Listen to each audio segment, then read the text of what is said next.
Seandainya pemerintah waras, dia tarik anggaran MDG. Loh, ini Pak. Persoalannya adalah korupsi yang terjadi dalam bentuk manipulasi volume produksi pertambangan dan mineral kita. Itu dulu yang pertama. Produksi dan penjualan. Itu yang pertama. Setuju Itu Pak. yang pertama. Yang Nggak, kedua, kalau manipulasi itu tentu harus ditertibkan. Dan itu yang nah, belum ditertibkan. makanya Dan itu ekspor belum satu ditertibkan. pintu Loh, ya nggak kita nggak nyentuh tahu. sampai Itu situ. nggak ada yang bilang itu belum ditertibkan. Nggak, Tapi sudah faktanya belum dibuka. ditertibkan. Nggak, sudah dibuka. Sudah Bahwa ini dibuka, ada cuma belum perbedaan. ditertibkan. Loh ya, Belum kan ditertibkan. mereka lagi bekerja. Oke, Kalau nggak oke. bagaimana? Baik, kita sampai Bagaimana di sini. artinya Baik, oke. bisa bilang bahwa ini Nanti ada kita- ekspor satu pintu. Baik, nanti kita Terus lanjut. itu belum ditertibkan. Sebenarnya ini satu paket antara ketidakdemokratisan Indonesia sekarang dengan posisi pelaksanaan program. Saya nggak pernah menggunakan terminologi program. Kalau menyebut soal MBG dan KDMP itu, saya selalu menggunakan istilah proyek.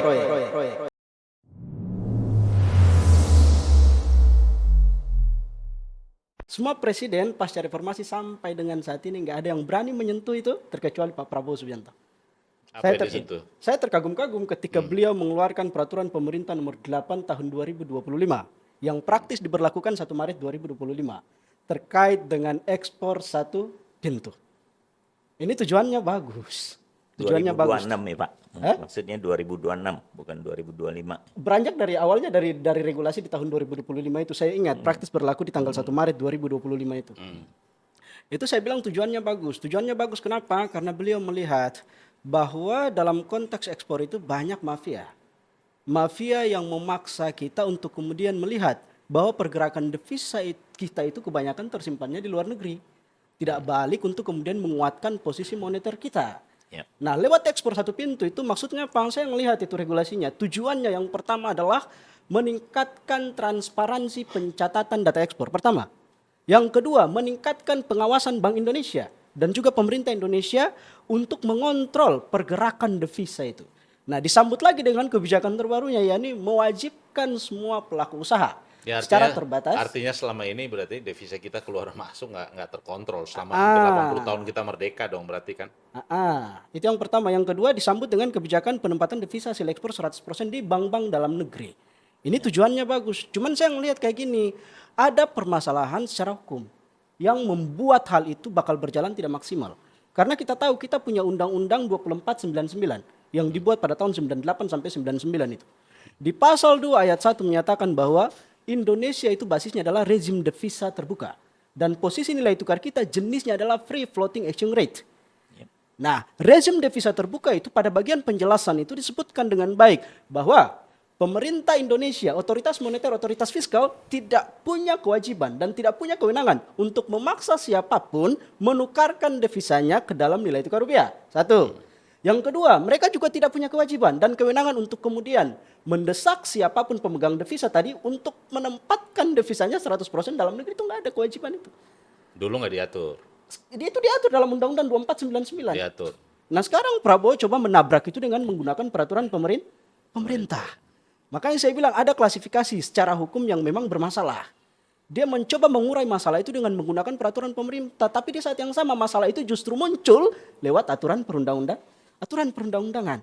Nah bagi saya selama aturan perundang-undangan itu tidak direvisi, hal ini membuka peluang kepada para mafia ekspor itu untuk tetap punya kebenaran secara yuridis untuk mengeluar masukkan devisa mereka sesuai dengan arus kepentingannya mereka itu. Ini catatan pentingnya yang pertama. Yang kedua, kita bicara soal ekspor itu, kita tidak hanya bicara pada posisi hilir. Terutama pada posisi pertambangan penggalian, seperti obrolan kita di belakang tadi Pak. Kira-kira apa yang menjadi penghasil devisa terbesar Indonesia? Saya menyebut, kalau secara keseluruhan kita gunakan kacamata helikopter view, penghasil devisa kita itu adalah sektor keuangan, saham dan obligasi. Bukan dari hasil kegiatan ekonomi real, bukan. Tapi kalau kita strukturkan masuk ke dalam kegiatan ekonomi real secara struktural, penghasil devisa terbesar kita adalah pertambangan dan penggalian. Terutama batu bara dan nikel. Itu luar biasa sekali. Nah sekarang Presiden Prabowo Subianto itu saya melihat dia memberlakukan peraturan pemerintah untuk mewajibkan ekspor satu pintu. Dan juga penempatan devisa 100% dalam negeri. Itu dia mensiasati. Agar dia tidak menabrak hukum, pemberlakuannya itu basisnya adalah terbatas dan tertentu. Terbatas itu maksudnya apa? Penempatan devisa 100% dalam negeri itu hanya untuk sumber daya alam saja. Tertentu itu hanya diwajibkan selama 1 tahun. Ini yang saya bilang, saya nggak apresiasi pada posisi ini. 1 tahun itu di bawah 1 periode investasi. China itu kuat. Karena kewajiban penempatan devisa 100% dalam negeri, itu 5 tahun minimal. Itu catatan pentingnya itu. Pak Karna melihat seperti apa dengan selama Presiden menjabat sudah hampir 2 tahun ini, apa yang dilakukan Presiden, apa dalam sudut pandang Pak Karna sebagai seorang pengusaha yang punya pengalaman? Ya, mungkin gini ya. Eh, Saya sudah berusaha di negeri ini kurang lebih 40 tahun ya. Ya, lebih mungkin ya. Dengan bermacam jenis usaha dan ya teman-teman saya juga kan dari kalangan pengusaha besar ya.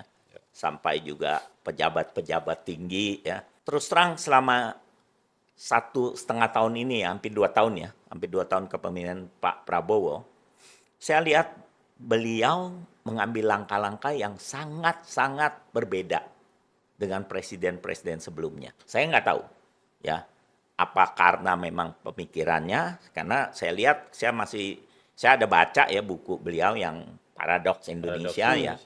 Dan juga saya lihat juga dia punya pidato waktu tahun 2004, saya pernah lihat. Saya lihat sangat konsisten. Ya, dia membela rakyat kecil. Itu yang saya lihat. Dan kebijakan yang sekarang juga saya lihat sebenarnya sangat pro rakyat kecil. Jadi saya lihat presiden kita ini mengambil langkah-langkah yang sangat-sangat kontroversi. Ya, kontroversial sekali.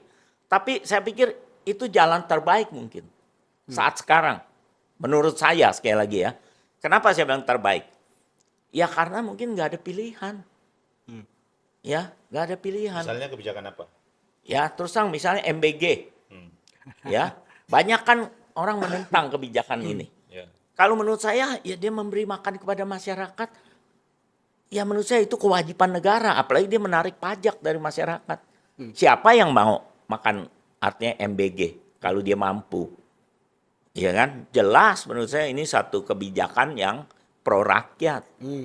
Ya. Nah masalah implementasinya, apalagi baru-baru ini kita lihat MBG ini. Ya orang-orang pejabat tingginya terutama yang paling di atas lah program MBG ini yang dipercayakan ternyata korupsi besar-besaran. Ya itu menurut saya satu kelemahan ya dari orang yang beliau pilih. Ya tapi ya itu biasa lah. Saya rasa di mana aja itu resikonya kan ada, kan ditangkap, nggak dibiarinin gitu. Tapi program ini apa jelek? Menurut saya enggak. Program ini memang wajib satu negara harus memberikan program seperti ini kepada masyarakatnya yang tidak mampu gitu loh. Tapi kan seakan-akan diasosiasikan, oh karena MBG ini dikorbankan pendidikan. Saya rasa enggak. Ya, konglomerat kita ini ayo mikirkan negeri ini, kita bahu-membahu ya, kasih masukan yang baik. Apalagi mereka kan dekat sama kekuasaan. Konglomerat ini dekat dengan pejabat-pejabat tinggi. Iya, kasih masukan yang objektif tapi tunjukkan nasionalisme mereka. Mari kita itu uji. kira-kira. Mari kita uji. Kita uji seberapa serius ya. Satu, seberapa serius program itu pro rakyat ya. Soal MBG. Kita ingin uji. Yang kedua adalah apakah rejim ini rejim demokratis atau tidak tuh. Ya. Saya mulai dari Anda dulu sebelum saya mengomentari apa yang disampaikan oleh Pak Karna tadi. Sebenarnya ini 2 paket. Soal MBG itu ya. Sebenarnya ini 1 paket antara ketidakdemokratisan Indonesia sekarang dengan posisi pelaksanaan program. Saya nggak pernah menggunakan terminologi program.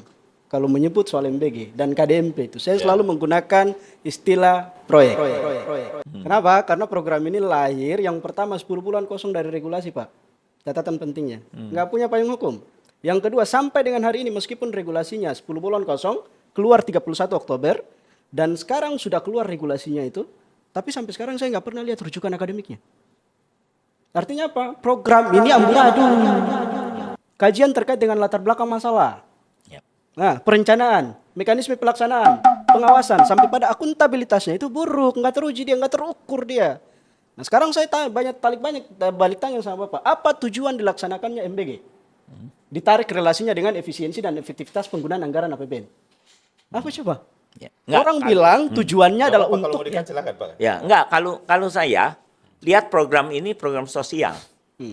Bukan lihat bahwa ini proyek, ya tentu, tapi kita udah lihat amburadul pelaksanaannya sekali. Tapi kan ya itu ada tujuannya sosial. Tujuannya sosial. Sosialnya adalah kalau dalam juga sebenarnya tujuannya membuka lapangan kerja. sebanyak mungkin. Ya, itu yang saya lihat tujuannya dari program ini gitu loh. Tapi pelaksana saya juga lihat memang amburadul. Tapi disitulah artinya pembantu presiden ini, orang yang dipercaya ini, nah itu yang harus dihukum sebetulnya, harus dihukum. Nah, apalagi kalau yang terbukti, apalagi korupsi sedemikian besar, dihukum seberat-beratnya. Nah, presiden nggak boleh membela, walaupun itu kawannya gitu. Persoalannya presiden sering memberi penghargaan kepada orang bermasalah. Nggak. Kemudian kita selalu mengatakan presiden ini nggak serius untuk ngurus Indonesia. Mungkin gini ya Pak, kalau kita bilang sebagai manusia, ya Prabowo juga manusia biasa. Sekarang kebetulan jadi presiden, ya dia orang biasa. Saya rasa belum tentu.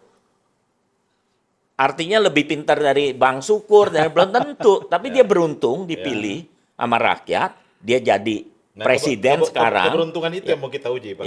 Ya manusia dia beruntung dalam arti kata pilihan ya. Kalau menurut saya presiden itu udah pilihan Tuhan lah. Tapi dia berjuang secara demokratis, dia ngikutin aturan main, ya. Dan setelah dia duduk di sana, kalau saya lihat rata-rata presiden kita baru 1 tahun, 2 tahun itu pasti masih adem-adem, masih dipuji-puji sering, ya. Nah, ini malah tahun pertama, tahun kedua, waduh serangannya udah terlalu banyak lah, sampai hal-hal pribadi diungkit, macam-macam saya lihat. Dan orang yang ingin berkuasa, apalagi udah pernah berkuasa, pasti sangat haus kekuasaan itu. Gitu. Ya balik lagi saya ke MBG tadi, tujuannya tujuan sosial. Namun kita lihat tarik relasinya dengan efektivitas dan efisiensi anggaran. Itu. Yang pertama dia tujuannya tujuan sosial. Tujuan sosial yang ingin dicapai apa sih?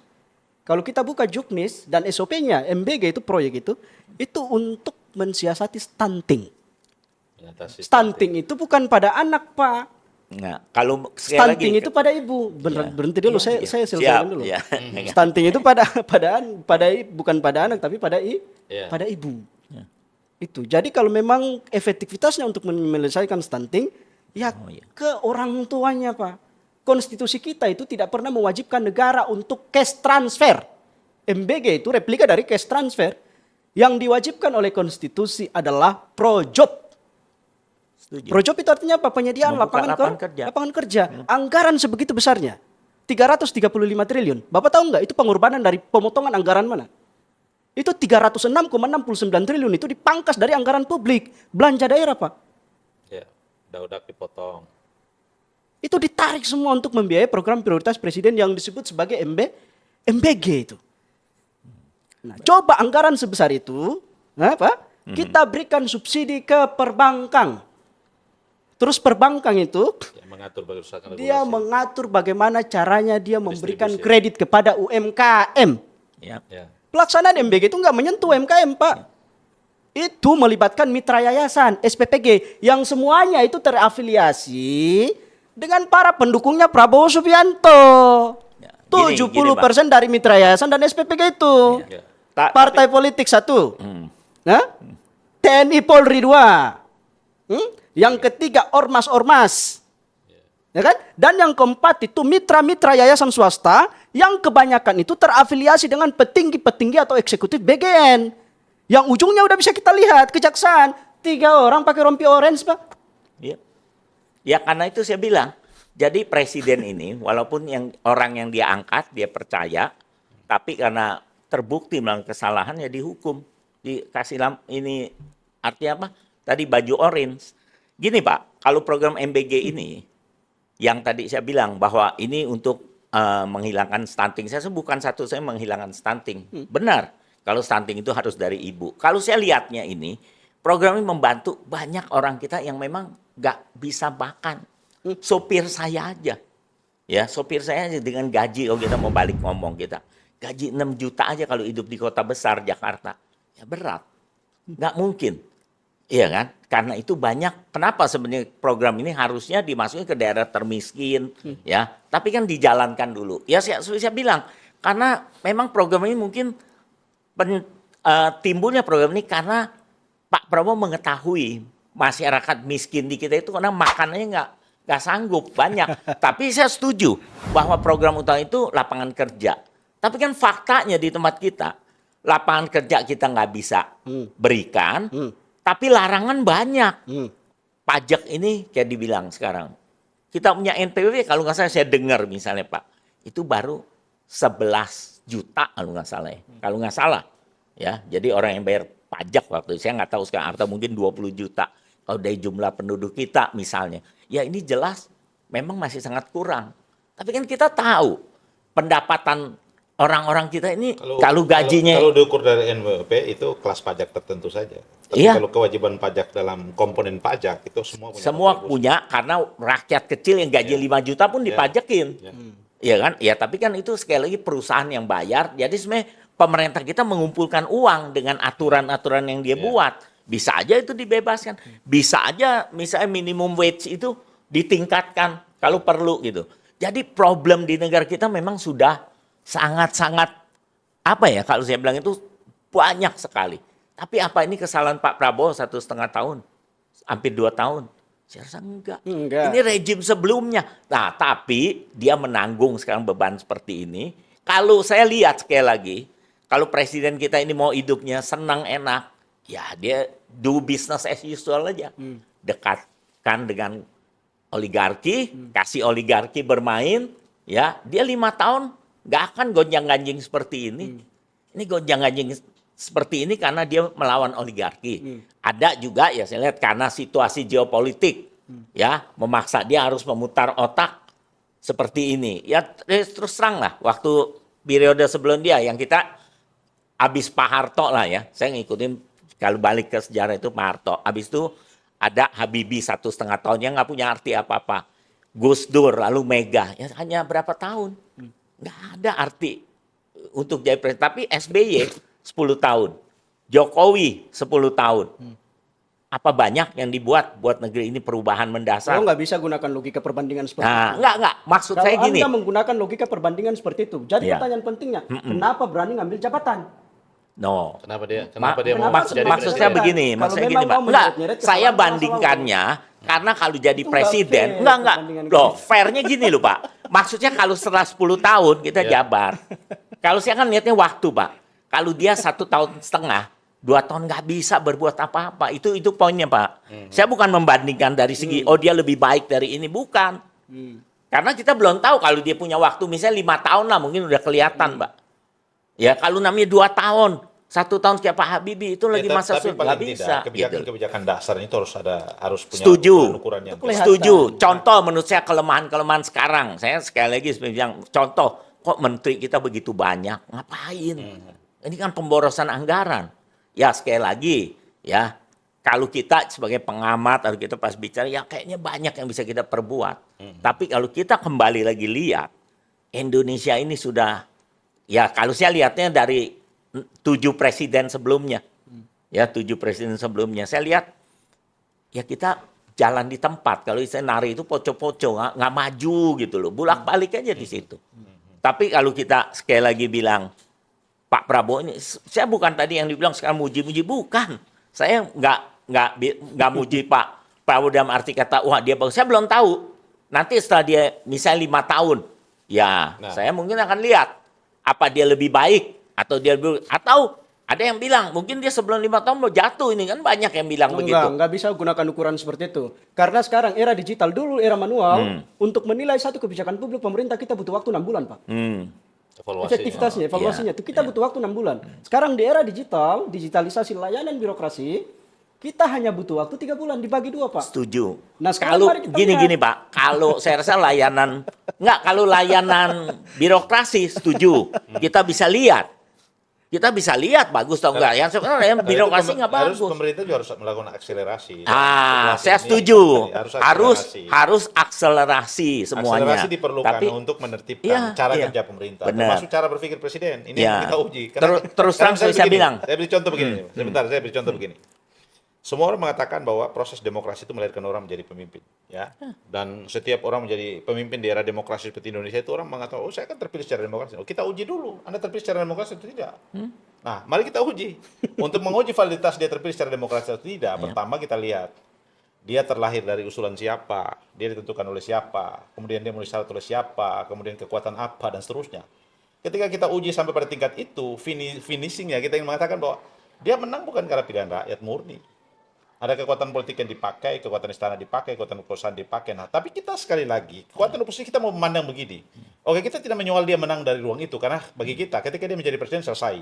Ya, oke, clear di situ. Tetapi dia harus tunjukkan ke kita bahwa dia serius menjadi presiden. Nah, dia serius menjadi presiden, kita uji kebijakannya. Misalnya MBG, saya selalu mengatakan begini MBG, karena saya bilang begini. Kalau niatnya baik, maka di situ tidak perlu ada partai, di situ tidak perlu ada yayasan, di situ tidak perlu ada BGN, di situ tidak perlu. Itu niat baik. Nah, niat baik itu kita uji ketika pelaksanaannya baik. Nah, sehingga kita tidak bisa menafikan bahwa niat baik yang kita sampaikan itu kemudian teruji dengan terkonfirmasi ketika ada partai di situ, ada BGN di situ, ada yayasan di situ dan seterusnya itu. Jadi itu yang gini Pak Syukur ya.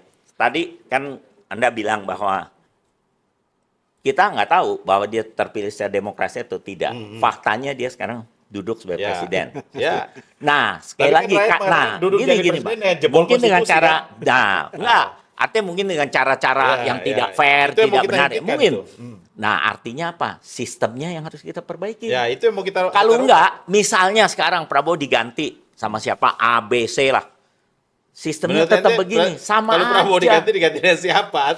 Bagi kita itu urusan kemudian artinya, Pak. Kemudian dong, Prabowo diganti. Enggak. Kalaupun kan banyak yang ribut. Ya, turun karena ini. Bagi kami itu Prabowo diganti atau tidak, itu yang terpenting adalah pertama, dia harus menunjukkan kepada rakyat bahwa dia serius menjadi presiden. Jadi sebenarnya gini Pak, kalau saya lihat ya Pak, sekali lagi bahwa yang saya lihat dia duduk sebagai presiden. Saya dengar sekarang kita bayar utang aja, ya bunganya aja kan ya udah hampir 600 triliun. Yang dulu kan belum. Itu kan baru bunga tuh. Iya itu maksudnya. Jadi beratnya ini kan. Beratnya ini akhirnya kan dia baru duduk dan 1 akhirnya tahun dia lebih. bikin perluasan objek pajak. Iya. Kan kita objek pajak, wajib kalau pajak ditutup, default. tapi pengguna pajak semua korupsi segala macamnya. Jadi presiden harus memperlihatkan ke kita bahwa dia serius menjadi presiden itu satu. Ekosistem pencegahan korupsi harus dia bangun. Hukum mati pada koruptor saja. Sederhana kan? Kedua, apa yang terjadi hari ini? Satu, kita negara-negara maju itu semua meninggalkan monopoli pasar. Rata-rata. Dua, tarik militer ke barat. Jepang melakukan itu. Monopoli pasar bebas, tarik militer. Sekarang militernya keluar barak. Kita sekarang keluar barak. Ini yang mau kita bilang. Artinya kalau presiden mau serius, ya tunjukkan ke kita bahwa ada tidak melakukan itu. Itu poin pentingnya. Mungkin gini ya Pak. Ya kalau saya lihat, ya jujur balik lagi kita. Ya kalau ini kembali lagi kan bilang kita nggak bisa compare. Tetap kita harus compare. Ya kalau saya sebagai namanya yang udah mengalami 7 presiden, saya lihatnya saya compare. Ya saya ngalamin Pak. Contoh sekarang orang bilang nih, rupiah contoh nih. Ya kita dari 16.000, sekarang udah 18.000. Ya kalau kita mau hitung persentase Pak, itu hanya 15% Pak. Jepang aja begitu. Dari 80 sekarang 160 1 US dollar. Dulu Pak, ya mungkin Bapak belum lahir, saya nggak tahu ya Pak ya. Tahun 80-an Pak. Tiap dari tahun 79, 83, itu satu hari kenop istilahnya devaluasi 50% sampai 100% Pak. Karena kita dan itu sangat tidak baik. Kenapa? Itu pejabat-pejabat tinggi tahu bocoran. Dia misalnya hari ini 1 US dollar dulu. Contoh 83 Pak. 1 US dollar itu 425 rupiah. Ya, 1 US dollar 425. Mungkin Anda belum lahir mungkin, saya nggak tahu. Ya. Tahun 86 baca data Bappenas itu ada sampai sebelum Indonesia merdeka. Dan saya bisa sebut. Mulai dari April itu pertama kali penguatan nilai tukar rupiah itu posisi April 1970 itu 375 rupiah. Dan saya bikin perbandingan buat Anda. Sekarang lihat berapa? Saya tarik rata-rata 17.500. Sekarang saya tanya sama Anda. Dari 375 rupiah ke 17.500 jatuhnya berapa persen? Nah, itu yang saya bilang, Pak. 4.562% sekian. Iya. Yang jadi pertanyaan apa? Malah bukan 600 kali Pak, 375 itu udah mungkin 6.000% kalau kita bilang, 60 kali. 4.000% sekian Pak. Iya, nah intinya, tapi kan sekarang ini kan perlahan Pak, orang diberi kebebasan. Anda bisa pilih, Anda yakin sama rupiah, Anda berharap bahwa rupiah akan menguat, yaitu mungkin dari 18.000 jadi 16.000 lagi, mungkin. Anda tidak percaya jadi 20.000. Tapi, tapi Ini kan pengamat ya yang nggak suka dengan Pak Prabowo. Tapi enggak, bukan di sini, tapi Jadi saya lihat pertanyaan banyak, pentingnya Pak. adalah yang jadi Banyak. pertanyaan pentingnya adalah Pak, saya pakai indikator makro. Iya. Bank Indonesia itu sampai sekarang itu nggak mampu bikin batasan under value rupiah. Iya. Jatuhnya nilai tukar rupiah sampai seberapa buruk itu dia nggak punya batasan. Ini catatan pentingnya. Loh. Kata mereka, nah memang Bank Indonesia nggak bisa bikin batasan. Iya, under value memang karena namanya kita rejim devisa terbuka, Kenapa? Pak. Selain itu alasannya adalah setiap depresiasi nilai tukar rupiah yang disalahkan faktor global satu. Yang kedua, menurut mereka rupiah sedang mencari keseimbangan baru. Persis. Yang jadi pertanyaan, Persis. apakah keseimbangan itu cuma satu arah negatif jatuh mulu? Oh enggak, karena itu kita kan pernah, Pak. Pernah rupiah ini pernah menguat, ya toh. Yang kita bilang ini rupiah ini pernah menguat waktu zaman Pak Habibie. Itu 2.400 sampai 17.000 kan orang bilang, wah ini sekarang 18.000. Ya kalau kita bilang selisih bunga, Pak, dari 98 sampai sekarang hampir 30 tahun, Pak, 28 tahun. Kita selisih bunga kita kan selalu di atas. Kalau rupiah kita sekarang tetap stabil misalnya di 10.000, orang nggak usah kerja, Pak. Dia deposito aja duit di rupiah, dia pinjam dolar atau dia pinjam yen, dia kaya. Iya, tapi Ya, itu ya. Cuma Nah, berapa tapi kan persen nggak itu? bisa. tapi itu untuk kalangan elit, Pak. Kalangan elit. Bagaimana Nah, peredaran uang ke bawah?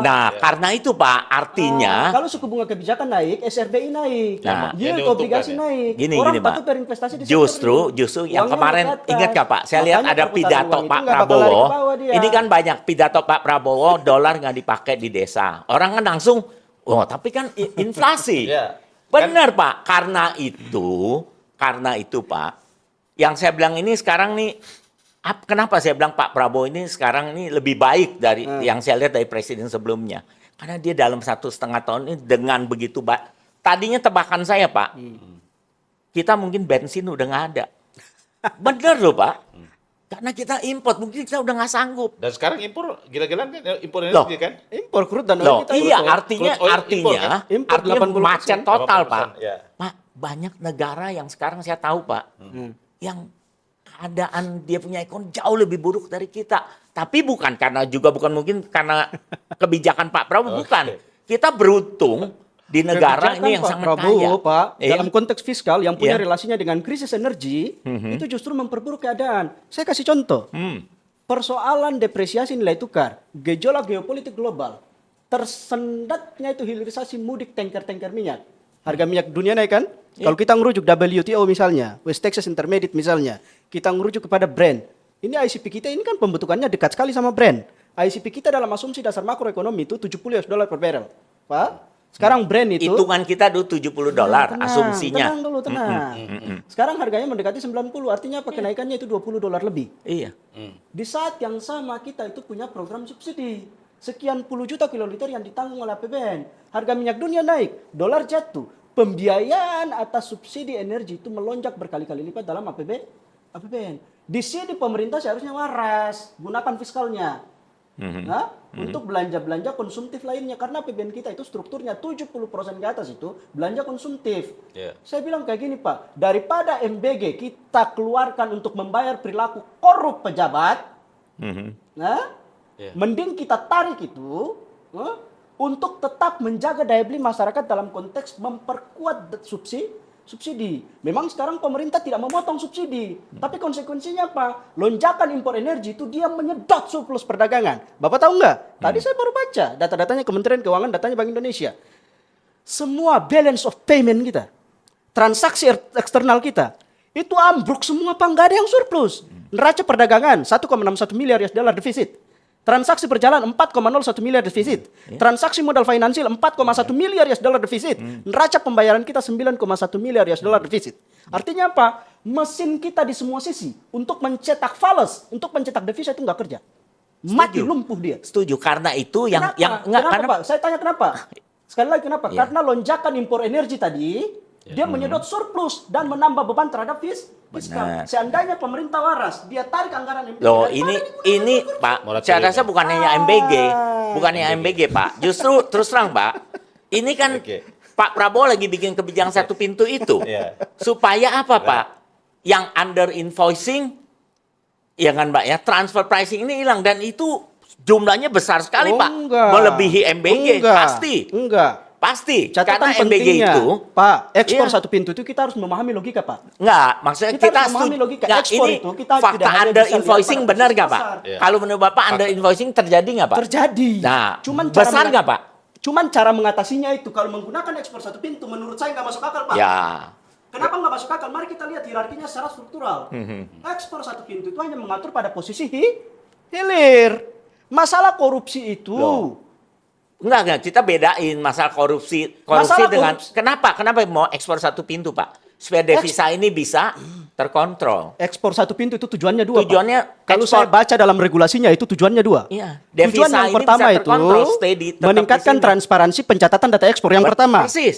Yang kedua itu Devisanya meningkatkan pengawasan Bank Indonesia terkait dengan hilirisasi devisa.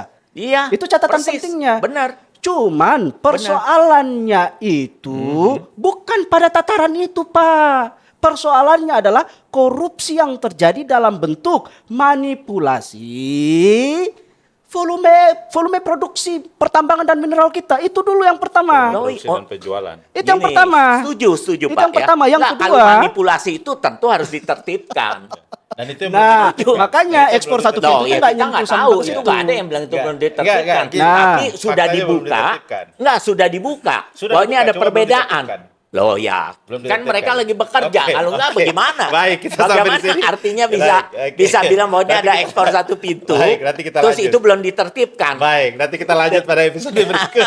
Luar biasa. Aplaus dulu, tepuk tangan dulu. Luar biasa.